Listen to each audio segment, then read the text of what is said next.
Hi friends, welcome to my YouTube channel learn with Ankita. हमने reasoning ही करी थी, coding decoding. मैंने उस टाइम कहा था कुछ क्वेश्चन करवाते हैं, बट यूट्यूब चैनल इतना लंबा हो गया था उस टाइम यूट्यूब, तो इसलिए इस टाइम मैं दोबारा वही चीज़ रिवाइज कर रही हूँ। और आज हम मैसेज कोडिंग और एक नंबर कोडिंग भी हम स्टार्ट करते हैं, ठीक है ना। तो पहले तो रिवीजन देखते हैं कैसे हम क्वेश्चन कुछ दे रखे हैं, तो उसको देखते हैं। आज मैंने डायरेक्ट क्वेश्चन लिखे हैं। अगर मॉरल का कोड आपको दे रखा है NPSBPMF दे रखा है, तो आपको चार्ज का बताना है। तो इसको चेक करने के लिए हम पहले जो मैंने कहा था कि आपको ABCD लिखना पड़ेगा, तो हम साइड में थोड़ा लिख लेते हैं।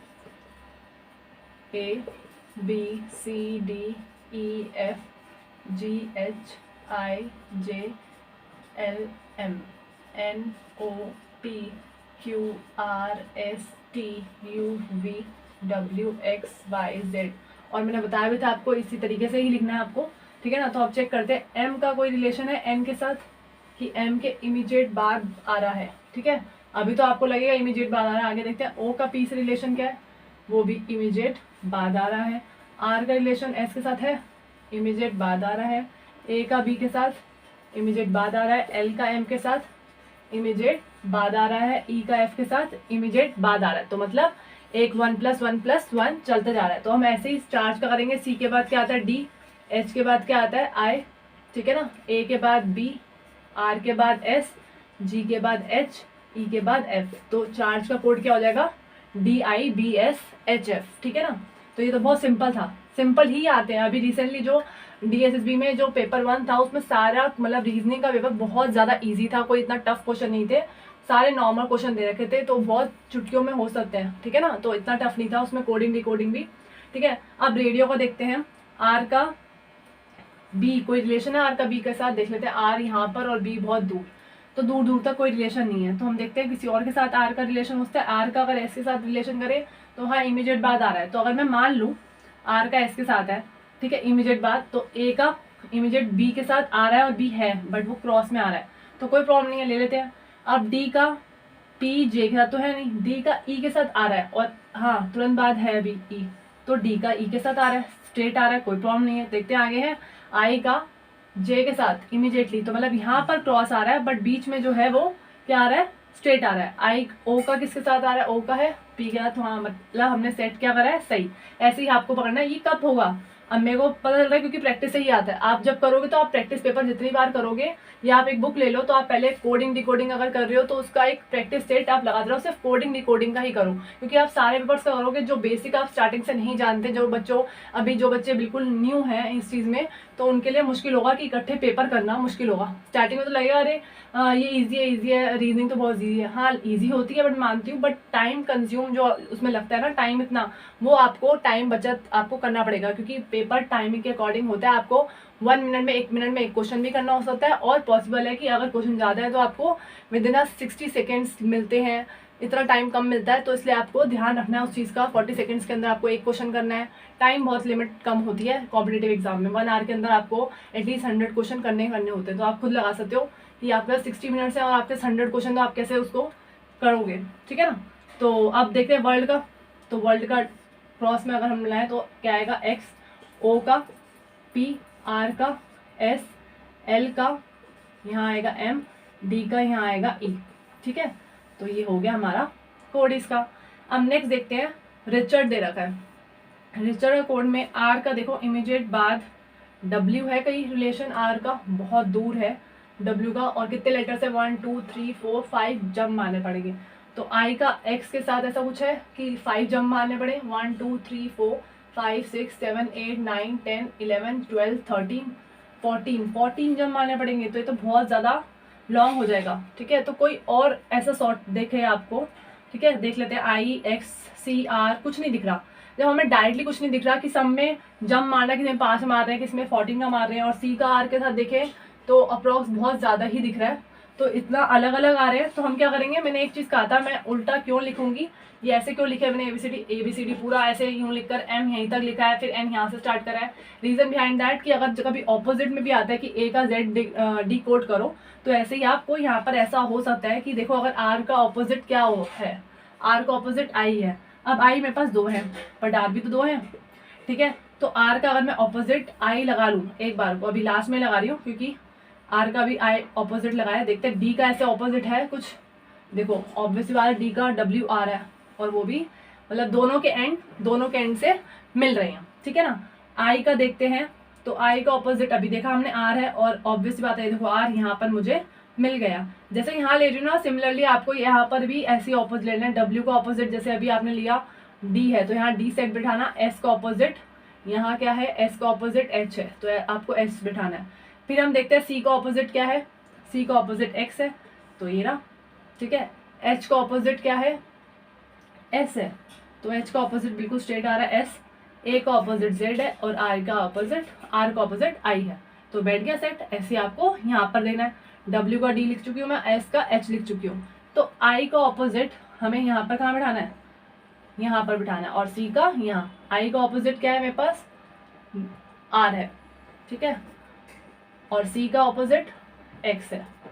के का बिल्कुल स्ट्रेट में आएगा, जैसे यहाँ पर एच का स्ट्रेट में आया था मिड लेटर। के का ऑपोजिट क्या है मेरे पास, पी है, ठीक है ना, के का पी है।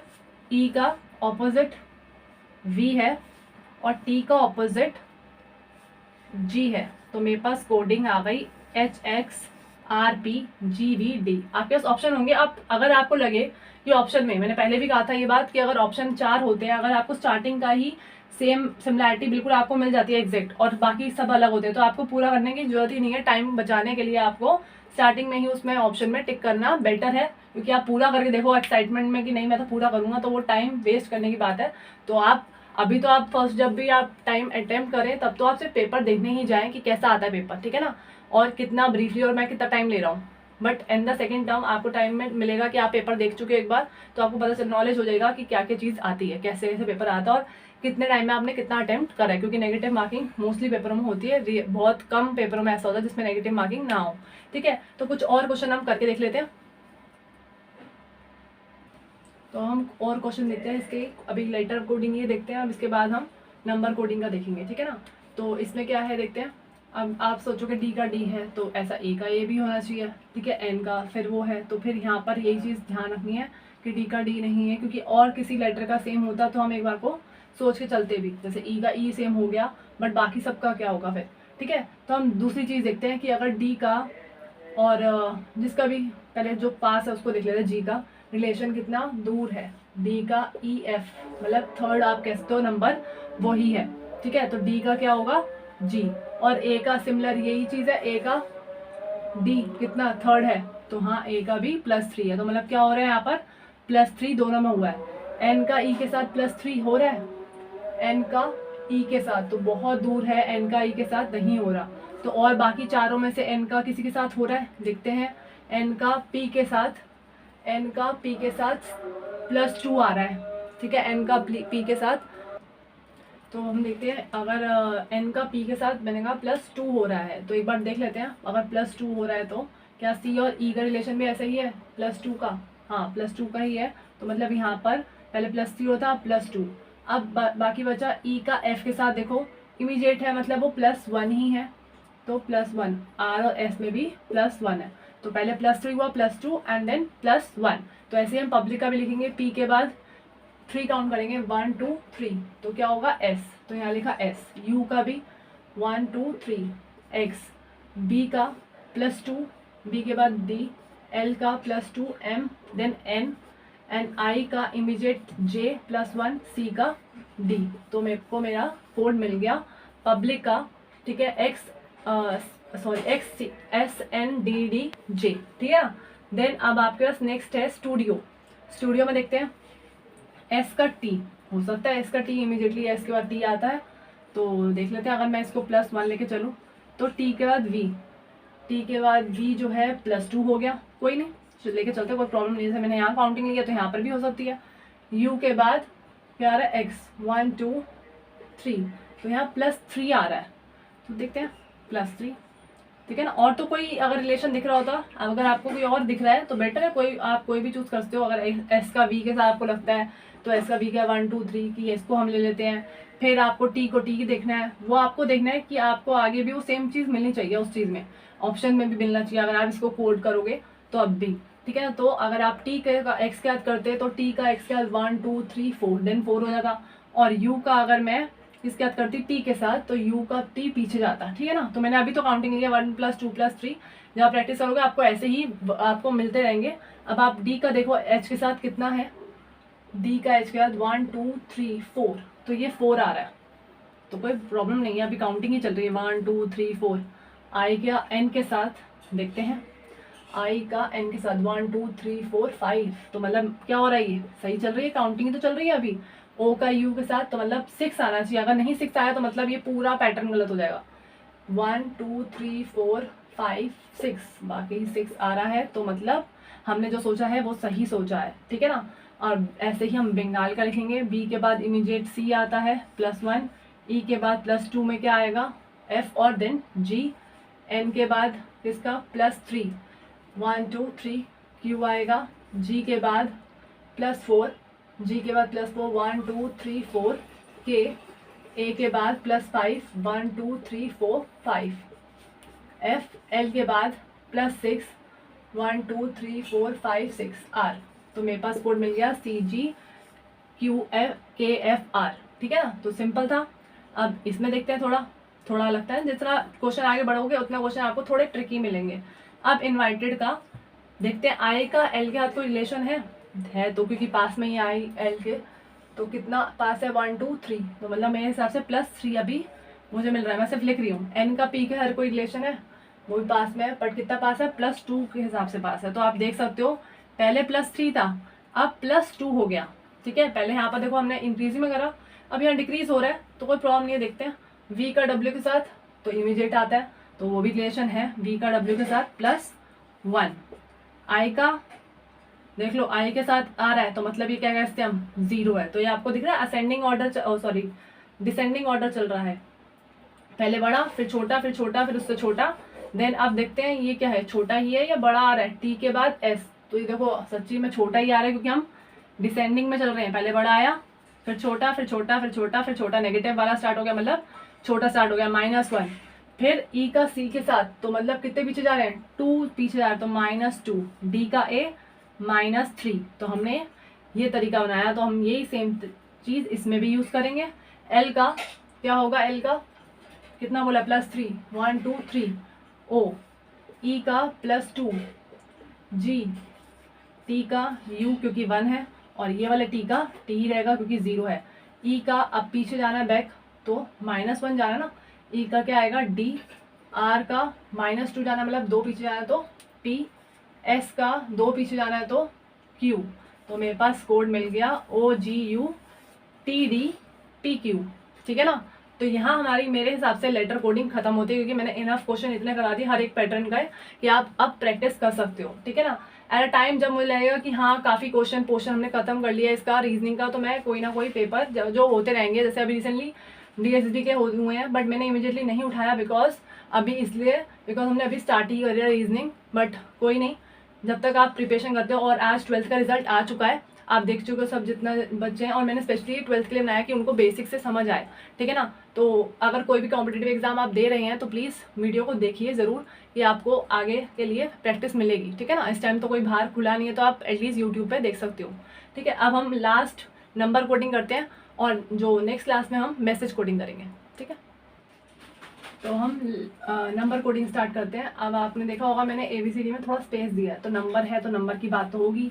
तो A अल्फ़ाबेट कौन से पोजीशन पे होता है, नंबर पे 1 पे।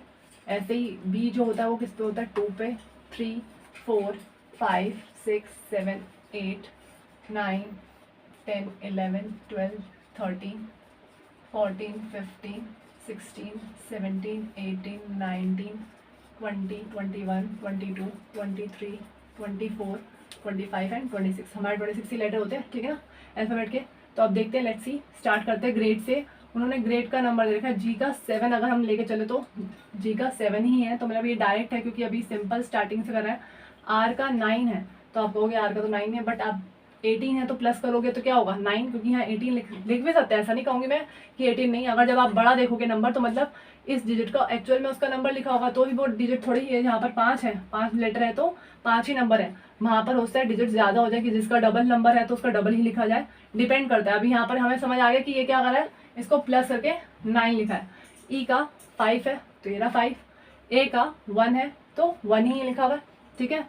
टी का 2 है तो मतलब देखो टी का 2 + 0 क्या आएगा, 2 ही आएगा, ठीक है। अब ऐसे ही हम इसका लिखते हैं डाउरी का, डी का 4 है, ओ का क्या है हमारे पास, ओ का 15 है तो मतलब प्लस करके क्या लिखेंगे 6, डब्ल्यू का 23 है मतलब प्लस करके 5, आर का कितना है, आर का अभी लिखा था 9, वाई का प्लस करके कितना आया 7। तो सिंपल है, ठीक है ना। अब नेक्स्ट वाला लिखते हैं आस का, ए का 4, कहीं दूर दूर से 4 है 1, इसको ले लो।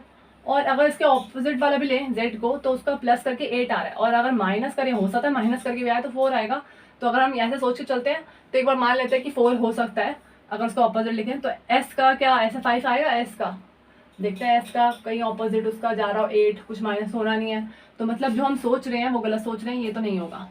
वैसे एक्चुअल में ए का क्या है 1, तो 1 हमारे पास 2 हैं तो हम अभी ले लेते हैं ए का 1 दूर वाला, तो हम जो लास्ट वाला है उसको भी ले लेते हैं। जब भी ऐसा हो ना दूर जा रहा हो ये एक बिल्कुल लास्ट में, तो इसका लास्ट लेटर भी आप देख लो कि डी का जो लास्ट है वो है 4, हाँ देखो लास्ट में आ रहा है ये भी, ठीक है।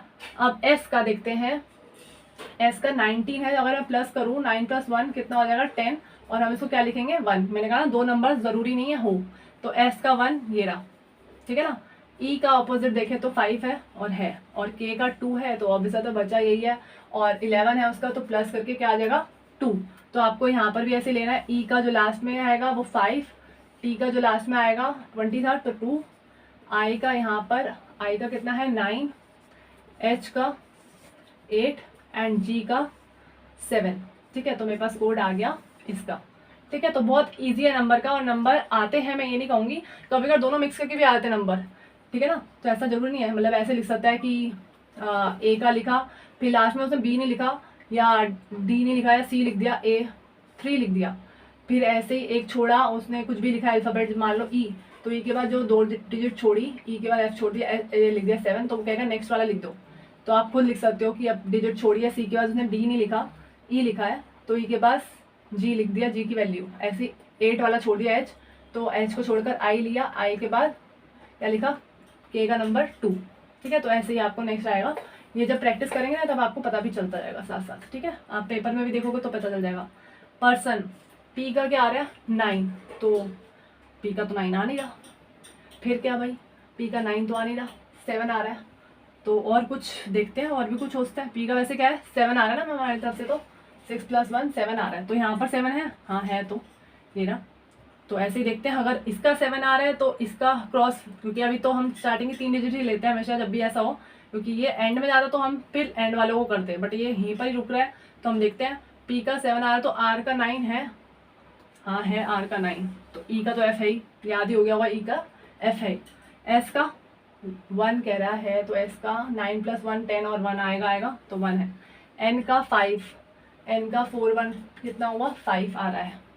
ओ का 6, ओ का 6 आ रहा है, बैक पे सही है, ठीक है। तो हम ऐसे ही इसका लिखेंगे, एस का क्या लिखेंगे 1, ओ का कितना है 6 और एच का 8, यू का कितना है, यू का नहीं देखा ना अभी तक हमने एक बार भी, ये रहा 3, डी का 4 और एल का 1 + 2 3, तो मेरे पास कोड आ गया 681433, ठीक है ना। तो होप्स तो आपको समझ आ रहा हो। अब लास्ट आज के लिए है ये टाइम्स का लिखा हुआ है टी का 7, तो टी का 7 है नहीं है, ठीक है। टी का है 2, तो 2 तो है नहीं दूर दूर तक, तो मैंने कहा था या तो ऑपोजिट होता है या साथ वाला उससे है, तो साथ वाला भी अगर मैं साथ में देखूँ तो 1 है तो 1 नहीं है, और यू को देखूँ तो वो भी नहीं है, 2 + 1 3 भी नहीं है, तो अब मेरे को क्या ऑप्शन बचा, मैं उसका ऑपोजिट देखूंगी 7, और बाकी 7 है, इसका ऑपोजिट नंबर है। तो आई का भी ऑपोजिट है, आई क्या है 9, आई तो खुद भी 9 है और उसका ऑपोजिट भी 9 है, ये बाई चांस की बात है, आई का ऑपोजिट भी 9 है और आई खुद भी 9 है।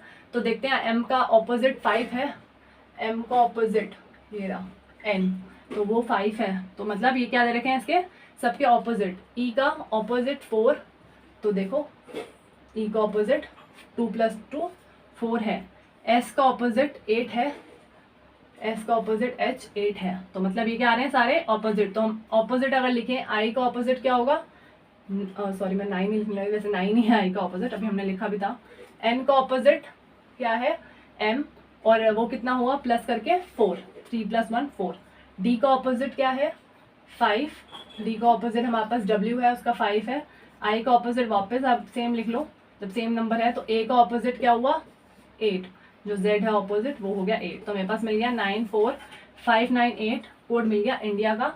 ठीक है, तो होप सो आपको नंबर कोडिंग भी बहुत ईजी लगी हो। हम नेक्स्ट अब लास्ट आई थिंक मेरे को लगता है क्लास लेनी पड़ेगी कोडिंग कोडिंग की, जो लास्ट वीडियो बनेगी आई थिंक, क्योंकि उसमें मैसेज कोडिंग जो मेन इंपॉर्टेंट है, मैंने कहा था ना जो मेन रिपीटेड आता है। एक तो लेटर कोडिंग आता है, डायरेक्ट भी बहुत आ जाते हैं, ऐसा नहीं है। डायरेक्ट मतलब जो ईजी वे है, जैसे आपको ये डायरेक्ट मिल गया, ठीक है, तो वो आ जाता है। तो डायरेक्ट कोडिंग तो मैं कोई बात ही करूँगी क्योंकि हमने साथ साथ वो कर ली थी तीनों चीज़ों में।